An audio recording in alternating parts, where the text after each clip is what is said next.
1981 সালের 30 মে ভোর রাতে রাষ্ট্রপতি জিয়াউর রহমান নিহত হন একদল সেনা সদস্যের হাতে।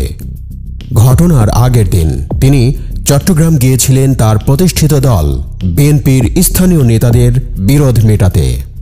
চট্টগ্রামে বিভিন্ন উপদলে বিভক্ত বিএনপি নেতাদের সাথে বৈঠক শেষে 29 মে রাতে স্থানীয় সার্কিট হাউসে ঘুমিয়েছিলেন জিয়াউর রহমান। ঘটনার পর 30 মে সকালে সার্কিট হাউসে গিয়েছিলেন সেনাবাহিনীর তৎকালীন মেজর রেজাউল করিম রেজা। মিস্টার রেজা বলছিলেন তাকে বাসা থেকে ডেকে নিয়ে সার্কিট হাউসে পাঠানো হয়েছিল সেখানে আগে থেকে অবস্থান নিয়ে থাকা সৈন্যদের নিরাপদে সরিয়ে নেবার জন্য। কর্নেল মতিউর রহমান আমাকে ডাকেন, ডেকে বলেন যে জিয়াউর রহমানের ডেড বডিটা কিছু ট্রুপস সাথে নিয়ে সার্কিট হাউস থেকে নিয়ে পাহাড়ের ভেতরে কোথাও কবর দেবার জন্য। আমি তখন তাকে বললাম যে আমাকে অন্য কাজ দিন। তারপর উনি মেজর শওকত আলীকে ডেকে ওই দায়িত্ব দিলেন।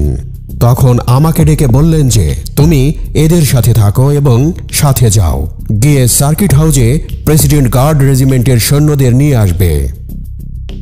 সার্কিট হাউসে যাবার পর আমি সিঁড়ি বেয়ে উপরে উঠে দেখি সিঁড়ির বারান্দায় একটা ডেড বডি কম্বল দিয়ে ঢাকা আছে। পাশে একজন পুলিশ দাঁড়িয়ে পাহারা দিচ্ছে। আমি জিজ্ঞেস করলাম এটা কার ডেড বডি? সে বলল এটা রাষ্ট্রপতির। আমি বললাম কম্বলটা খোলো। সেটা খোলার পর দেখলাম তার মাথাটা। কাছাকাছি দূরত্বেই পড়েছিল কর্নেল এহসান এবং ক্যাপ্টেন হাফিজের মৃতদেহ। ঘটনাস্থল থেকে মেজর রেজাউল করিম রেজা চট্টগ্রাম সেনানিবাসে চলে যান। অন্যদিকে মেজর শওকত আলী তার দল নিয়ে জিয়াউর রহমানের মৃতদেহ কবর দিতে নিয়ে যান। Major Rezaul Karim Reza circuit house থেকে চট্টগ্রাম ক্যান্টনমেন্টে ফিরে এসে দেখেছিলেন যুদ্ধের পরিবেশ। মেজর রেজার মতো যেসব সেনা কর্মকর্তা হয়তো ছুটিতে ছিলেন নতুবা অন্য কোনো কাজে ছিলেন তাদের ডেকে এনে বিভিন্ন দায়িত্ব চাপিয়ে দেওয়া হয়েছে। মেজর রেজার কাঁধে চাপে মেজর জেনারেল এ মঞ্জুরের প্রধান নিরাপত্তা কর্মকর্তার দায়িত্ব। চট্টগ্রাম সেনানিবাসের তখনকার জিওসি মেজর জেনারেল এ মঞ্জুর 30 মে সারা দিন কর্মকর্তা ও সৈন্যদের বিভিন্ন ব্যারাকে ঘুরে ঘুরে বক্তব্য দিয়েছেন। প্রধান নিরাপত্তা কর্মকর্তার দায়িত্ব থাকায় সারাদিন জেনারেল মঞ্জুরের সাথে থাকতে হয়েছে মেজর রেজাউল করিম রেজাকে। জেনারেল মঞ্জুর যখন সেনানিবাসের ভেতরে বিভিন্ন জায়গায় বক্তব্য দিচ্ছিলেন তখন এক পর্যায়ে তার কাছে ঢাকা সেনানিবাস থেকে একটি টেলিফোন আসে। টেলিফোনের অপর প্রান্ত থেকে বলা হলো যে জেনারেল এরশাদ মেজর জেনারেল মঞ্জুরের সাথে কথা বলতে চান। কিন্তু জেনারেল এরশাদের সাথে কথা বলার বিষয়ে মোটেই আগ্রহী ছিলেন না জেনারেল মঞ্জুর। জেনারেল এরশাদ ফোন করার পর 2 বার সেই টেলিফোন রিসিভ করেননি জেনারেল মঞ্জুর। এ সময় জেনারেল মঞ্জুরের সাথে থাকা তার প্রধান নিরাপত্তা কর্মকর্তা মেজর রেজাউল করিম রেজা পুরো ঘটনা কাছ থেকে দেখেছেন। মিস্টার রেজা বলছিলেন আর্মি হেডকোয়ার্টার থেকে একটা ফোন আসলো। জেনারেল মঞ্জুর ফোন রিসিভ করলেন। অপর প্রান্ত থেকে বলছে জেনারেল এরশাদের সাথে কথা বলেন। তখন জেনারেল মঞ্জুর বলেন I can not talk to Ershad. এই কথা বলে তিনি টেলিফোনটা রেখে দিলেন। আবার টেলিফোন আসলো। আবার টেলিফোনে বলা হলো for God sake sir, for God sake you talk to general Ershad. General Manzur এমনভাবে ধরেছিলেন টেলিফোনটা যে আমি ক্লিয়ার শুনতে পাচ্ছিলাম। জেনারেল মঞ্জুর আবার বললেন I can not talk to him. এই কথা বলে টেলিফোনটা রেখে দিলেন। মিস্টার রেজার কাছে মনে হয়েছিল মেজর জেনারেল মঞ্জুরের সাথে সমঝোতার মাধ্যমে জেনারেল এরশাদ হয়তো ক্ষমতায় যেতে চাচ্ছেন, কিন্তু জেনারেল মঞ্জুর হয়তো জেনারেল এরশাদকে মেনে নিতে চাননি। জিয়াউর রহমানকে হত্যার পটভূমি তৈরি করা হয়েছিল অনেক আগে থেকেই। এই কথা মনে করেন বিএনপির প্রয়াত সিনিয়র নেতা ও অবসরপ্রাপ্ত ব্রিগেডিয়ার হান্নান শাহ। মৃত্যুর বেশ কয়েক বছর আগে বিবিসি বাংলার সাথে এক সাক্ষাৎকারে মিস্টার হান্নান শাহ এই কথা বলেছিলেন। জিয়াউর রহমান হত্যাকাণ্ডের সময় হান্নান শাহ ব্রিগেডিয়ার পদমর্যাদায় চট্টগ্রাম মিলিটারি একাডেমিতে কর্মরত ছিলেন। হান্নান শাহ বিবিসিকে বলেছিলেন, জিয়াউর রহমান হত্যাকাণ্ডের বছর দুয়েক আগে থেকেই সেনাবাহিনীর কতিপয় সিনিয়র অফিসারদের মধ্যে দ্বন্দ্ব চলছিল। জিয়াউর রহমান এই দ্বন্দ্ব সম্পর্কে জানতেন, সেজন্য দ্বন্দ্বে লিপ্ত সেনা কর্মকর্তাদের তিনি পরস্পরের কাছ থেকে বেশ দূরের জায়গাগুলোতে পোস্টিং দিয়ে রেখেছিলেন। সেনাবাহিনীর একদল অফিসার প্রেসিডেন্ট জিয়াউর রহমানের কর্মকাণ্ডে সন্তুষ্ট ছিলেন না। তারা মনে করছিলেন, যেসব অফিসার এবং সৈনিক মুক্তিযুদ্ধের সময় পাকিস্তানে আটকা ছিলেন এবং পরবর্তীতে বাংলাদেশ সেনাবাহিনীতে যোগ দিয়েছিলেন, জিয়াউর রহমান তাদের প্রতি বেশি সহানুভূতিশীল এবং তাদেরকে বেশি সুযোগ সুবিধা দিচ্ছেন। এই বিষয়টি নিয়ে ক্ষোভ থেকেই একদল সৈনিক এবং কর্মকর্তা জিয়াউর রহমানকে হত্যা করেছিল বলে হান্নান শাহর ধারণা। মেজর রেজাউল করিম রেজাও বলছিলেন, চট্টগ্রাম সেনানিবাসে ডেকে নেবার পর কর্নেল মতিউরের কথাই তার সেটি মনে হয়েছে। কর্নেল মতিউর তখন মেজর রেজাকে বলেন, রেজা, তুমি কোথায় ছিলে? তোমাকে তো সময় মতো পাওয়া যায় না। আমি বললাম, কি হয়েছে? তখন তিনি বললেন, তুমি জানো না, প্রেসিডেন্ট ইজ কিল্ড। এখন আমাদের সব ফ্রিডম ফাইটারদের ইউনাইটেড থাকতে হবে। জিয়াউর রহমান হত্যাকাণ্ডের সময় সেনাবাহিনীর প্রধান ছিলেন হোসেন মোহাম্মদ এরশাদ। বিষয়টি নিয়ে তিনি কিছু বলতে রাজি হননি। সে সময় দেশের ভাইস প্রেসিডেন্ট ছিলেন বিচারপতি আব্দুস সাত্তার। তখন মিস্টার সাত্তার দায়িত্ব নিয়ে 30 মে দুপুরের দিকে রেডিও টেলিভিশনে জাতির উদ্দেশ্যে ভাষণ দিয়েছিলেন। বিচারপতি সাত্তার সরকারের যুব ও ক্রীড়া প্রতিমন্ত্রী হয়েছিলেন অবসরপ্রাপ্ত কর্নেল অলি আহমেদ, যিনি পরবর্তীতে 1991 সালে খালেদা জিয়ার নেতৃত্বে বিএনপি সরকারের পূর্ণমন্ত্রী হয়েছিলেন। 2006 সালে অবসরপ্রাপ্ত কর্নেল অলি আহমেদ বিএনপি ছেড়ে এলডিপি গঠন করেন। 30 মে সকাল 8:30টার দিকে বঙ্গভবন থেকে রাষ্ট্রপতির সামরিক সচিব অলি আহমেদকে হত্যাকাণ্ড সম্পর্কে জানিয়েছিলেন। তখন মিস্টার অলি আহমেদ দ্রুত বঙ্গভবনে যান। সে সময় সেনাপ্রধান জেনারেল এরশাদ, বিমান এবং নৌবাহিনীর প্রধান সহ আরও কয়েকজন ঊর্ধ্বতন সামরিক কর্মকর্তা বঙ্গভবনে গিয়েছিলেন। তারা সকলেই বিচারপতি আব্দুস সাত্তারের সরকারের প্রতি আনুগত্য প্রকাশ করেন। জিয়াউর রহমানকে হত্যার দিন অর্থাৎ 30 মে চট্টগ্রাম ক্যান্টনমেন্টে যে যুদ্ধ পরিস্থিতি ছিল সেটি তার পরের দিন দ্রুত পাল্টাতে থাকে। 30 মে অনেক সেনা কর্মকর্তার মতো হান্নান শাহকেও মিলিটারি একাডেমি থেকে ডেকে নিয়ে বিদ্রোহের পক্ষে সমর্থন চাওয়া হয়েছিল, কিন্তু হান্নান শাহ তাতে অপারগতা প্রকাশ করেন। কিন্তু 31 মে ঢাকার সাথে সমঝোতার জন্য মধ্যস্থতাকারীর ভূমিকা নিতে অনুরোধ করা হয় হান্নান শাহকে। 31 মে সারাদিন হান্নান শাহ ঢাকার সাথে যোগাযোগ রক্ষা করেছেন। সেদিন রাতে তিনি যখন চট্টগ্রাম সেনানিবাসে বৈঠক করছিলেন, তখন সে বৈঠক থেকে বেরিয়ে জেনারেল মঞ্জুর সহ কয়েকজন পালিয়েছিলেন। হান্নান শাহ বলছিলেন, 31 মে বিদ্রোহের সাথে জড়িত সৈনিক এবং অফিসারদের মধ্যে বিভক্তি দেখা গেল।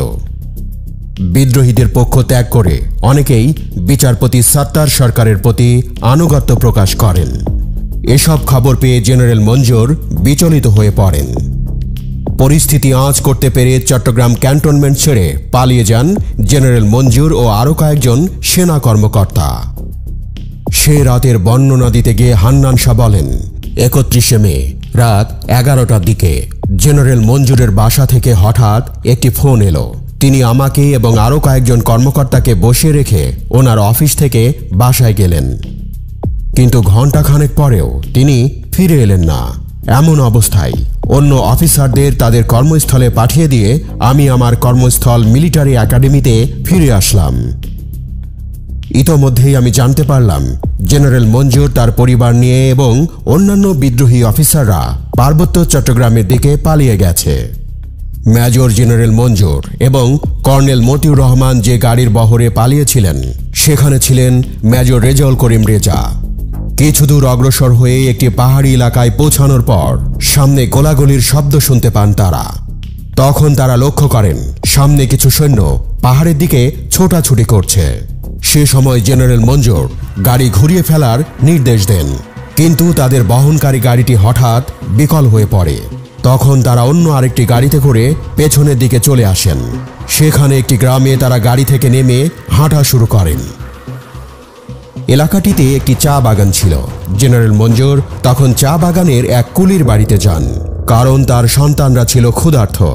সেখানে জেনারেল মঞ্জুরের সন্তানদের জন্য খাবারের ব্যবস্থা করা হয়। সাথে ছিলেন জেনারেল মঞ্জুরের প্রধান নিরাপত্তা কর্মকর্তা মেজর রেজাউল করিম রেজা। মিস্টার রেজা বলছিলেন, ওনারা যখন খেতে বসেছিলেন তখন হঠাৎ কুকুরের ঘেউ ঘেউ শব্দ শুনতে পাই। তখন আমরা লক্ষ্য করলাম বেশ কিছুটা দূরে পাহাড়ি এলাকায় খাকি পোশাকের পুলিশ দেখা যাচ্ছে। তখন জেনারেল মঞ্জুর বললেন যে আমি পুলিশের কাছে সারেন্ডার করব। পুলিশ সদস্যরা যখন সামনের দিকে এগিয়ে আসছিলেন তখন জেনারেল মঞ্জুর জঙ্গলের ভেতরে দাঁড়িয়ে যান। মেজর রেজার বর্ণনা অনুযায়ী জেনারেল মঞ্জুর তখন পুলিশের উদ্দেশ্যে বলেন, এই যে বাবারা, তোমরা ওখানেই থাকো, সামনে আসিবে না, সামনে আসলে তোমাদের অসুবিধা হইবে, আমি আসিতেছি। এই কথা বলে হন হন করে হেঁটে গিয়ে সারেন্ডার করলেন। তারপর আমিও গিয়ে সারেন্ডার করলাম। আত্মসমর্পণের পর তাদের হাটহাজারী থানায় নিয়ে যাওয়া হয়। সেখানে জেনারেল মঞ্জুর সাংবাদিকদের সাথে কথা বলতে চেয়েছিলেন, কিন্তু পুলিশ কর্মকর্তা বললেন যে সাংবাদিকদের সাথে কথা বলা যাবে না। তখন তাদের পুলিশের একটি ট্রাকে ওঠানো হলো। সে সময় একদল সেনা সদস্য এলো সেখানে। একজন সেনা সদস্য জেনারেল মঞ্জুরের স্ত্রীকে বলল, ভাবি, আমরা আপনাদের নিতে এসেছি। কিন্তু জেনারেল মঞ্জুরের স্ত্রী বললেন তারা পুলিশের কাছে আত্মসমর্পণ করেছেন এবং চট্টগ্রাম জেলে যাবেন। তিনি সৈন্যদের সাথে সেনানিবাসে যেতে অস্বীকৃতি জানান। মেজর রেজার বর্ণনা অনুযায়ী তখন জেনারেল মঞ্জুর সেনা সদস্যের বলেন, তোমাদের লজ্জা করে না?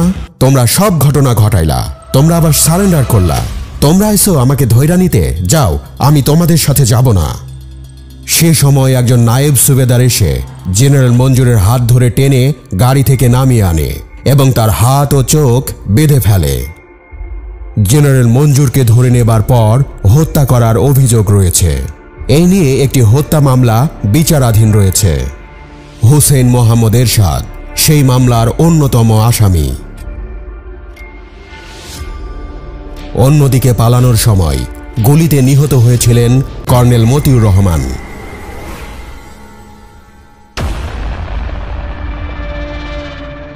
নানা ঘটনার মধ্য দিয়ে পরিস্থিতি নিয়ন্ত্রণে এলে 1 জুন জিয়াউর রহমানের মৃতদেহ খুঁজতে বের হয়েছিলেন ব্রিগেডিয়ার হান্নান শাহ।